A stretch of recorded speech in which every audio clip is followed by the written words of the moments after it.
રહ્યા છે વારી એનર્જીસના મેનેજમેंट कंपनीના चीफ फाइनेंशियल ऑफिसर अभिषेक पारिक। सर गुड आफ्टरनून, स्वागत है आपका शो पर। सबसे पहले सर एक शुरुआत करना चाहेंगे ओवरऑल ग्रोथ के साथ। जैसे स्ट्रॉन्ग डबलिंग रेवेन्यू यहाँ पे देख रहे हैं FY26, कैसे सर आप सस्टेनेबल ये ग्रोथ देख रहे हैं बियॉन्ड FY27 और क्या आप मेंटेन करेंगे more than 25% of CAGR over the next 3 to 5 years? नमस्कार, शो पे बुलाने के लिए बहुत बहुत धन्यवाद। जैसा हमने हमारी कॉल में बताया और पिछले डिस्कशन में भी बताया, FY27 भी बहुत हमको अच्छा दिख रहा है। हमने FY26 में 5,908 करोड़ का ऑपरेटिंग EBITDA अचीव किया था और FY27 में हमने जो गाइडेंस दिया है EBITDA का 5,908 के सामने, वो 7,000 से 7,700 की रेंज का गाइडेंस दिया है, जो लगभग 25% की एब्सोल्यूट नंबर में ग्रोथ है EBITDA लेवल पे। सेकेंडली, करंट ईयर में FY27 में हमारी काफ़ी सारी कैपेसिटीज़ लाइव आ रही हैं। जैसे यूएस के अंदर हमारी 2 प्लांट हैं 2.6 गीगावाट कैपेसिटीज़ के, वो ऑपरेशनलाइज हो रहे हैं करंट ईयर में। उसके अलावा 10 गीगावाट की नई सोलर सेल की फैसिलिटी भी हमारे इस साल चालू हो रही है, जिससे हमारी सेल की जो टोटल कैपेसिटी है सोलर सेल मैन्युफैक्चरिंग की, वो 5.4 गीगावाट से बढ़ के 15.4 गीगावाट हो जाएगी। और सोलर वैल्यू चेन के अलावा हम लोग जो बैटरी में एक्सपेंशन कर रहे हैं, जिसमें हम लोग 20 गीगावाट का बैटरी एनर्जी का पूरा इकोसिस्टम बना रहे हैं, बैटरी के सेल बनाएंगे और पैक सब कुछ बनाएंगे हम लोग, उसका फेज 1 भी ये साल कंप्लीट हो रहा है, जिसमें लगभग 3.5 गीगावाट की कैपेसिटीज करंट ईयर में ऑपरेशनलाइज हो रही हैं। 1 गीगावाट का हमारा इलेक्ट्रोलाइजर का जो कैपेसिटीज था, जो अंडर कंस्ट्रक्शन था, वो भी ये साल कंप्लीट हो रहा है। तो इसी तरीके से सारी जो कैपेसिटीज है, धीरे धीरे कैपेक्स कंप्लीट होता रहेगा, कैपेसिटीज लाइव होती रहेंगी और उसके फलस्वरूप हमें कैपेसिटी एक्सपेंशन का जो बेनिफिट है वो भी मिलता रहेगा क्वार्टर दर क्वार्टर। जी सर। ये जो मेंशन आपने किया FY27 EBITDA guidance 7,000 to 7,700 crore, which implies आपने भी यहाँ से बताया 20 to 30% of growth, but street यहाँ से जो बिल्ड कर रही है ना मच हायर केगर, क्या की कंस्ट्रेंट आप देख रहे हैं, लाइक प्राइसिंग हो गया, फिर कैपेसिटी या फिर डिमांड जो यहाँ से ग्रोथ एक्सपेक्टेशंस को कैप कर रही है? सी, ग्रोथ एक्सपेक्टेशंस की जहाँ तक हम बात कर रहे हैं कि ओवरऑल इलेक्ट्रिफिकेशन बढ़ रहा है, रिन्यूएबल एनर्जी का मोमेंटम इंडिया में ओवरसीज काफ़ी अच्छा बना हुआ है। अगर आप अगले 8 से 10 साल का भी अगर हमसे अंदाजा लगाना चाहें, तो हम ये बोल सकते हैं कि हमको काफ़ी अच्छी ग्रोथ पूरी एटलीस्ट अगले 10-12 साल तक तो बहुत अच्छी ग्रोथ दिखती हुई नजर आ रही है, इंडिया में भी, इंडिया के बाहर भी। इनफैक्ट हम लोग जो कैपेसिटीज की बात कर रहे हैं, अभी तो हम लोगों ने लास्ट ईयर 12 गीगावाट का कुल प्रोडक्शन लगभग किया है। हमारी कैपेसिटीज ये साल 28 गीगावाट प्लस हो जाएंगी। तो अब मान के चलिए इन कैपेसिटी का जब यूटिलाइजेशन चालू होगा, तो 12 गीगावाट का प्रोडक्शन 28 गीगावाट तक की कैपेसिटीज के सामने कहीं ना कहीं काफ़ी बढ़ जाएगा। उसके अलावा जो हम लोग काफ़ी 30,000 करोड़ की इन्वेस्टमेंट्स का प्लान बताए मार्केट को लास्ट ईयर भी, और इस 30,000 करोड़ की इन्वेस्टमेंट के अंदर लास्ट ईयर भी हमने काफ़ी बड़ा इन्वेस्टमेंट किया। कर FY27 और 28 में मिलाकर के 30,000 करोड़ का जब पूरा स्पेंडिंग कंप्लीट हो जाएगा, कैपेक्स कंप्लीट हो जाएगा, तो 2 साल के अंदर आप देखेंगे वारी की जो ओवरऑल कैपेक्स की जो बेस है, वो लगभग लगभग आपके 35 से 40,000 करोड़ की हमारी ओवरऑल फिक्स्ड एसेट्स बेस हो जाएंगी। आज करंट लास्ट ईयर में हम लोगों ने जो 26,000 करोड़ प्लस का रेवेन्यू अचीव किया है, 26,500 करोड़ का, उसमें हमारी ओवरऑल एसेट्स का बेस लगभग लगभग 10,000 करोड़ का था। अब आप ये देखिए कि जब 30,000 करोड़ की एसेट्स और ऐड हो जाती हैं ओवरऑल कैपेक्स में, तो कहीं ना कहीं ग्रोथ का जो बड़ा एवेन्यू है, जो बड़ा ग्रोथ है, वो आने वाले 2-3 सालों में आपको अभी दिखना बाकी है।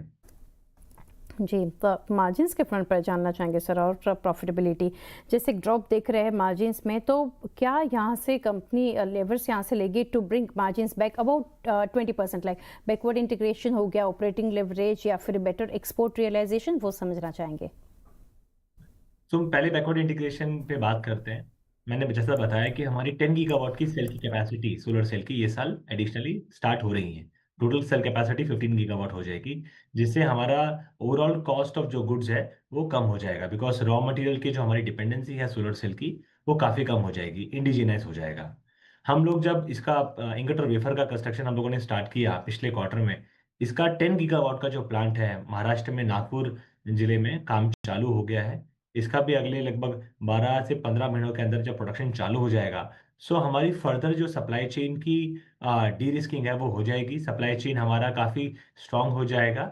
रॉ मटेरियल पे हमारी जो डिपेंडेंसी है इंपोर्ट पे या बाकी सप्लायर्स पे, वो भी काफ़ी कम हो जाएगी, और इसका ओवरऑल इम्पैक्ट हमारी बार्गेनिंग पावर पे पड़ता है, प्राइसिंग पावर पे पड़ता है, ओवरऑल कॉस्ट ऑफ प्रोडक्शन में हमको बेनिफिट मिलता है। जितना ज़्यादा प्रोडक्शन हम लोग इन हाउस बढ़ाते रहेंगे बैकवर्ड इंटीग्रेशन के थ्रू, उतना ज़्यादा कहीं ना कहीं हमारे मार्जिन मैनेजमेंट पे काम होता रहेगा। फॉरवर्ड इंटीग्रेशन में हम जब कैपेसिटी बढ़ा रहे हैं, लगभग 25 गीगावाट अभी है, 28 गीगावाट मॉड्यूल की कर रहे हैं, बैटरी 20 गीगावाट का कैपेसिटी 2 साल में चालू हो जाएगा, इन्वर्टर 4 गीगावाट हो जाएगा और 1 गीगावाट का इलेक्ट्रोलाइजर हो जाएगा।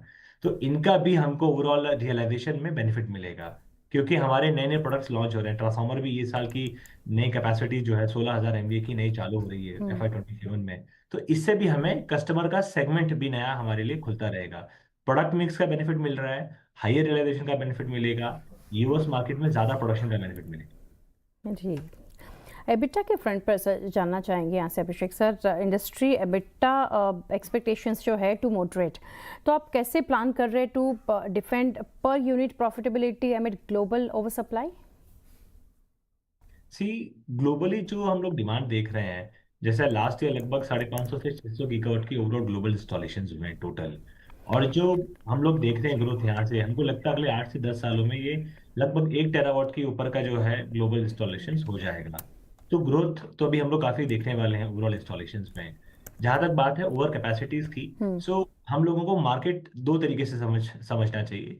एक तो मार्केट जहाँ पे चाइनीज डिपेंडेंसी है, एक मार्केट जो एक्स चाइना है।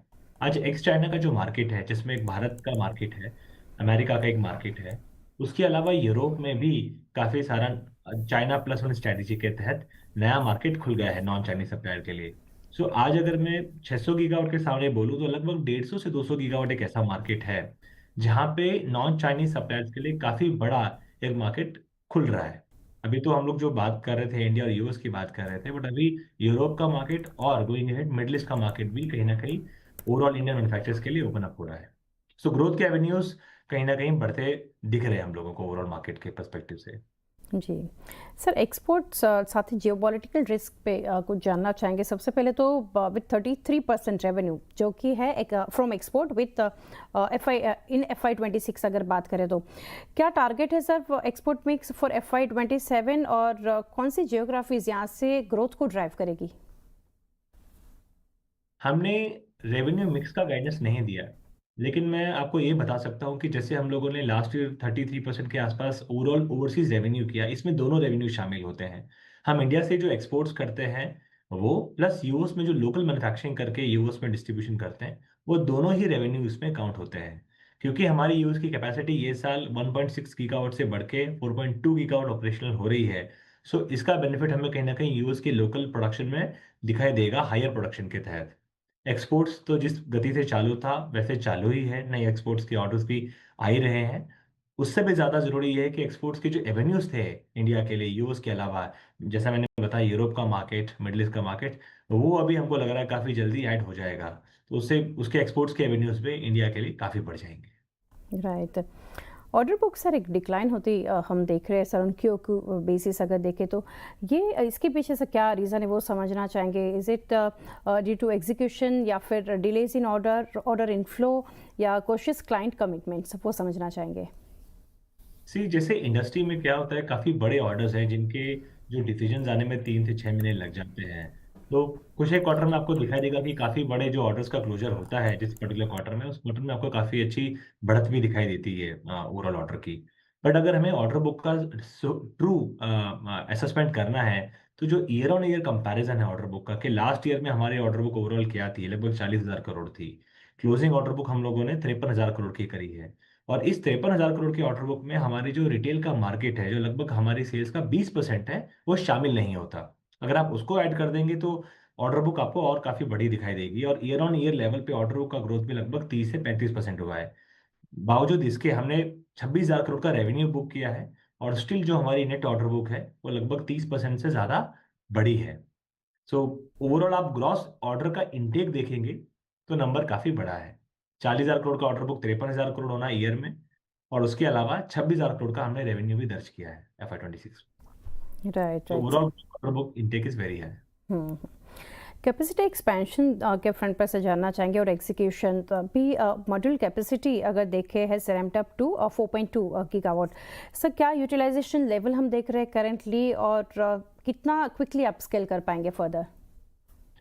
जो मॉड्यूल मैन्युफैक्चरिंग में यूटिलाइजेशन हम लोग देखते हैं कि अराउंड 80-85% तो यूटिलाइजेशन हम लोग करते ही हैं हमारी उन एसेट्स का जो एक साल पहले कैपिटलाइज हो गई थी, जो करंट ईयर में कैपिटलाइज हो रही हैं। जैसे हमने 3 गीगावाट की कैपेसिटी रिसेंटली ऑपरेशनलाइज करी है, यूएस में भी लगभग 2.5 गीगावाट, हम 2.6 गीगावाट हम लोग ऐड कर रहे हैं। तो उसका रैंप अप लगभग 2 से 3 महीना लगता है, कैपेसिटी का रैंप अप आते आते हायर यूटिलाइजेशन पे पहुंचते पहुंचते। But by end of the year आप देख सकते हैं जितने भी हमारे एसेट्स हैं वहाँ पे 80-85% तो यूटिलाइजेशन पे इन इन रिस्पेक्ट ऑफ थ्रूपुट पहुंच जाएंगे। सोलर सेल की भी हम बात करें तो हमारा यूटिलाइजेशन हमको लग रहा है कि बढ़ करके लगभग 90% प्लस तो पहुंच जाएगा। जी सर, लास्टली जानना चाहेंगे लॉन्ग टर्म मार्जिन और आरओसीई आउटलुक है वो आप कैसे शेयर करना चाहेंगे, बिकॉज इंडस्ट्री मैच्योर्स जैसे हम देख रहे हैं यहाँ पे होती हुई और कंपटीशन भी इंटेंसिफाई हुए, तो इसके ऊपर क्या व्यू रहेगा?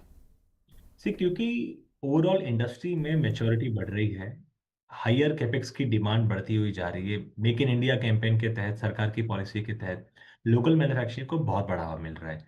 जो एग्जिस्टिंग प्लेयर्स हैं, लार्ज प्लेयर्स हैं, वो लोग अपनी कैपेसिटी बढ़ा भी रहे हैं और बैकवर्ड इंटीग्रेशन की जो डेप्थ है वो भी बढ़ाए जा रहे हैं। जैसे हमारे केस में हम सेल की कैपेसिटी के साथ साथ इंगट वेफर की कैपेसिटीज भी हमने इंडिया में डाल दी हैं। पॉलिसिलिकॉन के भी हम लोग टाइप्स हमने रिसेंटली किया है ओमान की कंपनी से। तो ये इंटीग्रेशन का ओवरऑल जो प्ले हो जाएगा, तो जहाँ पे जितना ज़्यादा इंटीग्रेशन है वहाँ उतना ही अच्छी ग्रोथ और लॉन्ग टर्म होराइजन क्लियर होता हुआ दिखाई देगा हम लोगों को। राइट अभिषेक सर, काफ़ी डिटेल्स शेयर किया on numbers. Thank you sir for connecting and best wishes for coming quarters. Thank you. તો આપણે ચર્ચા કરી વારી એનર્જીસના મેનેજમેન્ટ સાથે નંબર્સ અને કઈ રીતે કંપનીની આવનારી યોજના બનતી જોઈ રહ્યા છે। સ્ટોક પ્રાઇસ પર નજર કરીએ, એક મજબૂતી છે અત્યારે 1.5% આસપાસની 3188ના લેવલ્સ પર ટ્રેડ થઈ રહ્યો છે વારી એનર્જીસ। એ સાથે સમય